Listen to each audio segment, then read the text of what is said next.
Hey there. Ever feel like history textbooks are hiding something? Like just beneath the surface, there's this whole other story going on? Oh, absolutely. It's Right. like those hidden passages in old houses.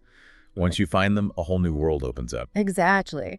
And today we're going down one of those passages. We're taking a deep dive into the Hermetic Renaissance, a time when ancient wisdom and, dare I say, a touch of magic resurfaced to shake things up. Right, and it all revolves around this enigmatic figure, Hermes Trismegistus. Hermes Trismegistus, thrice greatest Hermes. Now that's a name that just screams mystery. But before we get lost in the mystery, what exactly did this Hermes guy write about? Why were his writings, the Hermetica, such a big deal during the Renaissance? Well, at the heart of it all is this really potent idea, this principle, as above, so below. Okay, I've heard that before, but what does it actually mean? Imagine a universe where everything is connected, right? Like a giant web of correspondences. So the microcosm, the world within us, mirrors the macrocosm, the vast universe. So by understanding ourselves, we could unlock the secrets of the universe. That's a pretty bold idea. Right. And that's precisely what captivated those Renaissance thinkers. They saw the Hermetica as this kind of lost manual for understanding not just the world, but also our place in it, and maybe even tapping into hidden forces. Okay, now you're speaking my language. Hidden forces, secret knowledge. It's giving me major Dan Brown vibes. But let's back up a bit. How did these Hermetic texts even end up in the hands of these Renaissance thinkers in the first place? I mean, we're talking ancient wisdom here. So picture this. It's 1453. Constantinople, this major center of learning, falls. Scholars are fleeing westward, and they're bringing their precious texts with them, right? And among those texts, you guessed it, the Hermetica. It's amazing how historical events can shape the course of ideas like that. So these fleeing scholars are like academic refugees, bringing these powerful ideas to a whole new audience. What happens next? Who picks up these texts and runs with them? Well, there's this wealthy, influential family in Italy, patrons of the arts, the Medici. They get their hands on these texts, see their value, and commission translations, and that's where Marsilio Ficino comes in. Ah, Marsilio Ficino. I've heard that name. He's the guy who translates the Corpus Hermeticum, right? Yes, and his translation, it wasn't just some niche scholarly work, it was a sensation. People were hungry for this kind of wisdom, this different way of looking at the world. It's like the Renaissance equivalent of a bestseller. But wasn't it a bit risky, dabbling in these mystical texts? What about the church? Weren't they a little concerned about this resurgence of ancient wisdom, especially since it wasn't exactly, straight up Christian doctrine? Well, here's the thing. There was this idea floating around at the time called Prisca Theologia. Basically, the idea that ancient figures like Hermes Trismegistus, they possessed a kind of primordial wisdom, a pure truth that predated and maybe even foreshadowed Christianity. So they didn't see it as a contradiction, more like a precursor. Exactly. It's like they believed that all these different traditions were tapping into the same underlying truth. So reading the Hermetica wasn't seen as like straying from the faith. It was a way of deepening it, of uncovering hidden connections. That's fascinating. And this idea of uncovering hidden connections, it gets even more interesting when we consider the Hermetic concept of the three worlds, right? Absolutely. It's one of the most intriguing and maybe even influential aspects of Hermetic philosophy. Okay, so what are these three worlds and how did they shape the Renaissance worldview? Well, imagine in like a cosmic layer cake.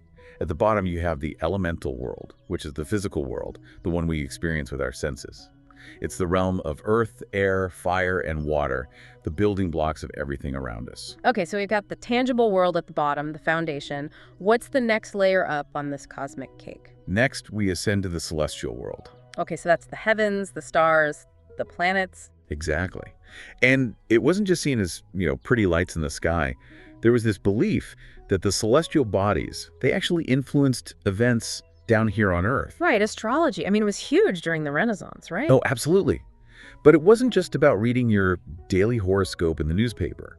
It was about understanding the deeper connections between the movements of the planets and, well, pretty much every aspect of human life. So it was a lot more complex than just, oh, you're a Leo, so you must be. Exactly. It was a sophisticated system, and it was intertwined with all sorts of other fields like medicine, philosophy, even magic. Speaking of magic, that brings us to the third world, the icing on this cosmic cake. Ah, yes.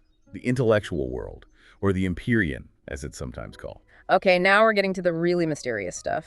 What exactly is the intellectual world? Imagine a realm of pure thought, of divine beings, of like the blueprints of reality itself. It's beyond our physical senses, but it's where everything originates. It's like the source code of the universe. Yeah. But did people actually believe that you could travel between these worlds? Like, was it a literal journey or more of a symbolic spiritual thing? That's where things get really interesting. You see, Hermeticism proposed that the universe wasn't just a layer cake, with these distinct levels. Instead, it suggested this network of sympathies connecting everything. Sympathies, Yeah. like invisible threads between all things. Exactly. And it's through these sympathies that you could, in a way, navigate between the worlds. So let's say a Renaissance scholar is studying the stars, right? He's also reading the Hermetica, trying to understand these deeper connections. And he starts to see how those celestial movements, they might actually correspond to events here on Earth. So it's like the universe is speaking in the secret code, Yeah, and the Hermetica provides the key to deciphering it. precisely. And for some, this wasn't just about understanding the code, it was about, well, using it. And that's where magic comes in, specifically the work of Heinrich Cornelius Agrippa. Hold on, magic. Are we talking about like pulling rabbits out of hats here? Not exactly. Agrippa, he outlined 3 types of magic, each tied to one of the Hermetic worlds. Okay, I'm intrigued. Break it down for me. So first, you've got natural magic, which operates on the level of the elemental world. Okay, so that's like working with herbs for healing or understanding the properties of plants and minerals. Exactly. It's about understanding and working with nature, not just observing it. Then there's celestial magic, which is connected to the celestial world. So that's where astrology comes in. Right. But again, we're not talking about simple sun sign astrology here. This is about understanding the influence of planetary movements on a much deeper level. It could involve creating talismans, performing rituals, things like that, all with the aim of, in a way, tapping into those celestial energies. It's like they were trying to hack the cosmic mainframe. In a way, yes. Yeah. And finally, you have the most elevated and perhaps the most risky form of magic, divine magic. Okay, this is where it gets really intense. What exactly is divine magic? Divine magic, as you might imagine, is connected to the intellectual world.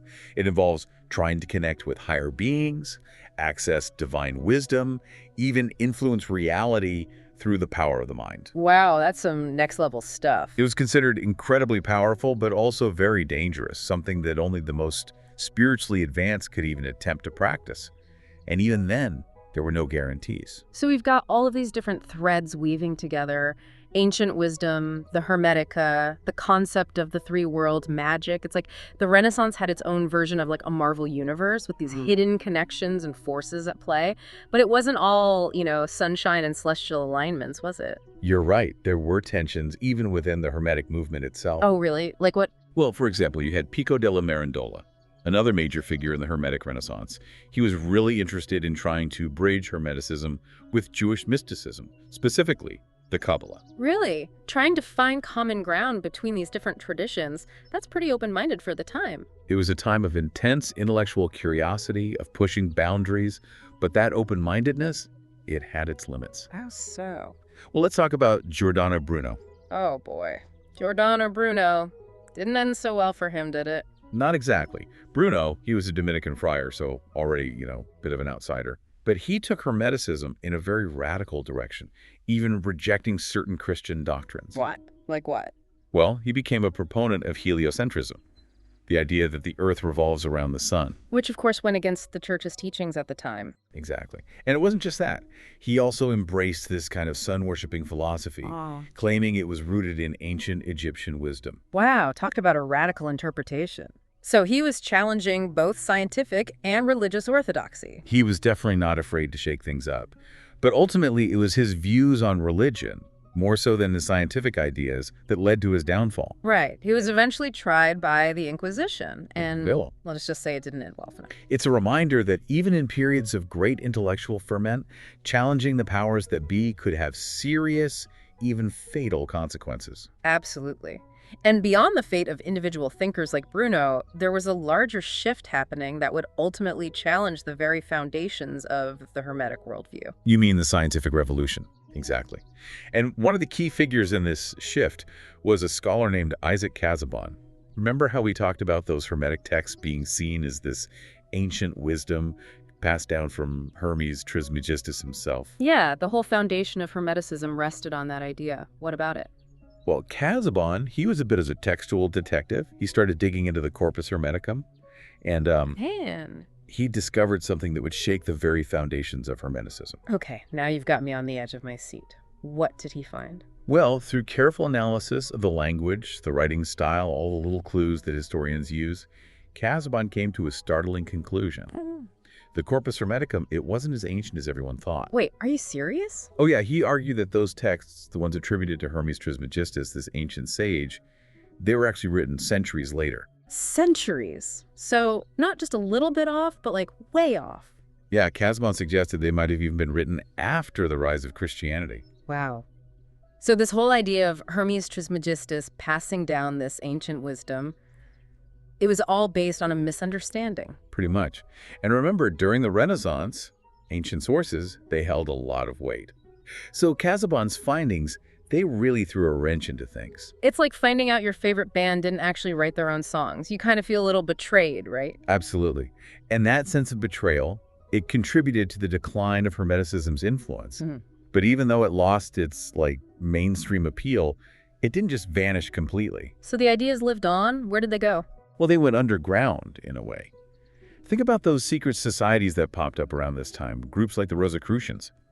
They claimed to have access to this ancient wisdom, this hidden knowledge, and they often drew upon Hermetic ideas. Right, secret societies, hidden knowledge, that's a whole other rabbit hole we could go down. Oh, definitely. But there was an even bigger shift happening at the same time that would really change how people viewed the world.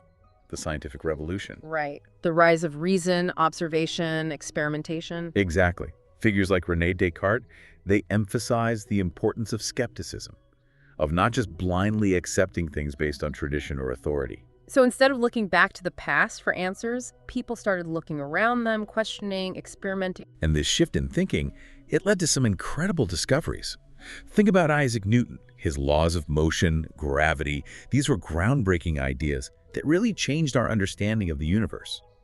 But even Newton, he was fascinated by alchemy. Alchemy? You mean like turning lead into gold? Yeah, that was part of it. Yeah. But alchemy was more than just a get-rich-quick scheme. It was also about understanding the hidden properties of matter, the forces at work in the universe. Interesting. So even as he was laying the groundwork for modern science, Newton was still drawn to this more mystical tradition. It shows how complex these transitions between ways of thinking can be. It's not always a clean break, right? Exactly. And that brings us to the legacy of Renaissance Hermeticism. While it might have lost its hold on mainstream intellectual life, its ideas, they continue to echo through time. So where do we see those echoes today? Well, think about our enduring fascination with things like astrology, or our desire to find deeper meaning in ancient texts. Even, I'd argue, our growing awareness of the interconnectedness of all things, of the web of life. It makes you wonder, in our modern world so driven by science and technology, is there still a place for that Hermetic worldview? Is there more to the universe than what we can see and measure? That's the big question, isn't it? And it's something we can all ponder as we navigate our own journeys of discovery. That's a perfect note to end on. Thanks for joining us for this deep dive into the source material on the Hermetic Renaissance. It is a wild ride. Until next time, keep exploring those hidden passages.